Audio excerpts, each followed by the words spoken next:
உயிருடன் கடிக்க வரும் விஷப்பாம்பு, பழங்குடியினரின் அலற வைக்கும் சத்தம். வியந்த அமெரிக்கா ரூஸ்வெல்ட்.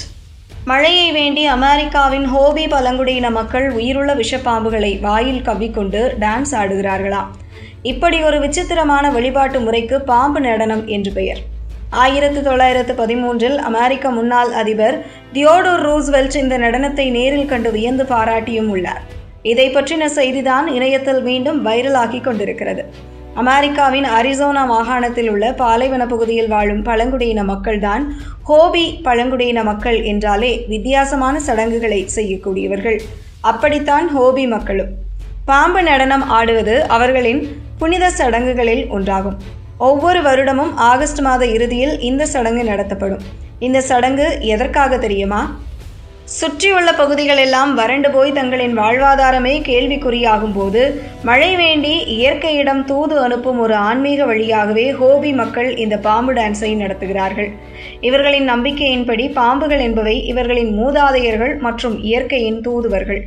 அதனால்தான் இந்த வழிபாட்டில் உயிருள்ள விஷப்பாம்புகள் பயன்படுத்தப்படுகின்றன. இந்த சடங்கை எல்லோரும் பார்க்கும்படி பொதுவெளியில் நடத்துவதில்லை.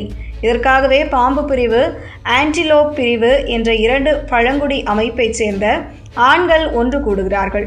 சடங்கு தொடங்குவதற்கு சில நாட்களுக்கு முன்பே கிவா எனப்படும் நிலத்தடி மண் அறைகளில் தங்களை தயார்படுத்திக் கொள்கிறார்கள். இந்த அறைகள் வட்ட வடிவத்தில் இருக்கும்.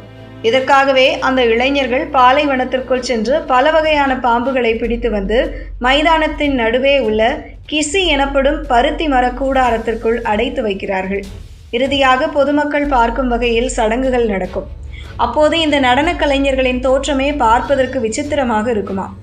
இடுப்புக்கு மேல் ஆடையின்றி முகத்தின் நெற்றி பகுதியை தவிர மற்ற இடங்களில் கருப்பு கலர் பூசி கைகளில் வெள்ளை நிற கோடுகளுடன் காட்சியளிப்பார்கள். தலையில் பருந்து இறகுகள், கழுத்தில் வெள்ளி மாலைகள், கால்களில் ஆமை ஓட்டினால் செய்யப்பட்ட சலங்கைகள் கட்டியிருப்பார்கள். மைதானம் முழுக்க இந்த சலங்கை சத்தமும் பாரம்பரிய மந்திர சத்தமும் அதிருமாம். பிறகு கூடாரத்தில் இருக்கும் பாம்புகளை வெளியே எடுத்து 3 பேர் கொண்ட குழுக்களாக பிரிந்து இந்த நடனத்தை ஆடுகிறார்கள். முதல் நபர் ஒரு பாம்பை எடுத்து தன் வாயில் கவ்விக்கொண்டு மைதானத்தை சுற்றி டான்ஸ் ஆடுவார். 2வது நபர் அவரது தோளில் கையை போட்டு பாம்பின் கவனம் சிதறி கடிக்காமல் இருக்க அதன் அசைவுகளை கட்டுப்படுத்துவார். 3வது நபர் அவர்களுக்கு பின்னால் பாதுகாப்புக்காக வருவார்.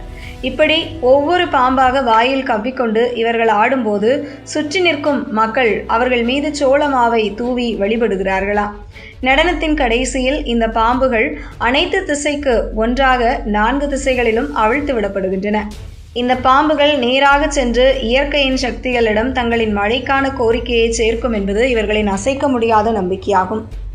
கடந்த 1913 ஆண்டு ஆகஸ்ட் 20 அன்று அமெரிக்காவின் அப்போதைய முன்னாள் அதிபரான தியோடோர் ரூஸ்வெல்ட் தனது மகன்களுடன் இந்த கிராமத்திற்கு சென்று வந்து இந்த பாம்பு டான்ஸை ரொம்பவே ரசித்து பார்த்தாராம். இது வெறும் விபரீத விளையாட்டு அல்ல, இயற்கையோடு கலந்த உண்மையான ஆன்மீக குறியீடு என்றும் பாராட்டியுள்ளார். அதே சமயம் அங்கிருந்த வெளிநாட்டு சுற்றுலா பயணிகள் பழங்குடியினரின் இந்த புனித சடங்கை ஒரு வேடிக்கை பொருள் போல அவமரியாதையாக பார்த்ததையும் தன்னுடைய பதிவுகளில் வருத்தத்தோடு குறிப்பிட்டுள்ளார். காலங்கள் மாறினாலும் தங்களுக்கு தேவைப்படும் போதெல்லாம் இயற்கையை அசைத்து பார்க்கும் தங்களின் இந்த மூதாதையர் வழிபாட்டை ஹோபி மக்கள் இன்றும் தொடர்ந்து கொண்டிருக்கிறார்கள். மனிதனுக்கும் இயற்கைக்குமான ஆழமான பிணைப்பை விளக்கும் ஒரு நேரடியான சாட்சிதான் இந்த பாம்பு டான்ஸ்.